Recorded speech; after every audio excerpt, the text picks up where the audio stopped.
These are 5 underreported stories that you need to know. Kilmar Abrego Garcia, the illegal immigrant at the heart of this very contentious immigration story, was reportedly caught driving a convicted human smuggler's car. In 2022, Abrego Garcia was pulled over in Tennessee on suspicions of human trafficking, and that's because the car he was driving was owned by his self-proclaimed boss, who was arrested and convicted of a human trafficking. But he sounds like a great guy, guys. Next, the media has found its newest criminal illegal immigrant it plans on defending. Meet Nascimento Blair, a Jamaican man with a feature in the New York Times. Blair came to America as a drug dealer and was convicted of first-degree kidnapping and was sentenced to 15 years in prison. He was convicted in 2005. An immigration judge ordered him to be removed from the country in 2008. Blair then filed an appeal to stay in the U.S. prison system. And when he finished out his sentence in 2020, the Biden administration released him on parole. ICE arrested him in 2025. And we're supposed to feel sympathetic for him. That's whack. Moving on, Cornell University hosts an end-of-the-year celebration called Slope Day. This year, the students hired a singer named Kehlani to perform. It was then uncovered that Kehlani had made a slew of anti-Israel remarks online,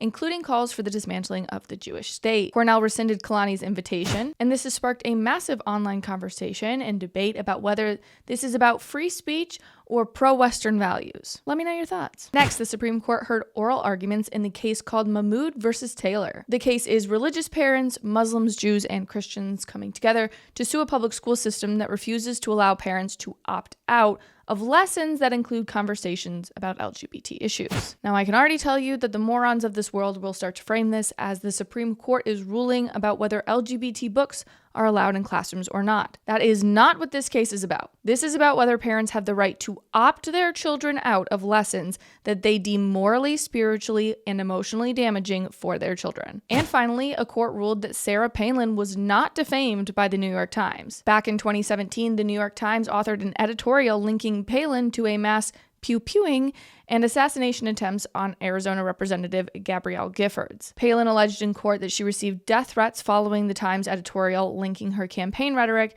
to that attempt. The Manhattan court believes Palin's lawyer did not prove actual malice to meet the standard of defamation. Palin's team said they plan on appealing this verdict.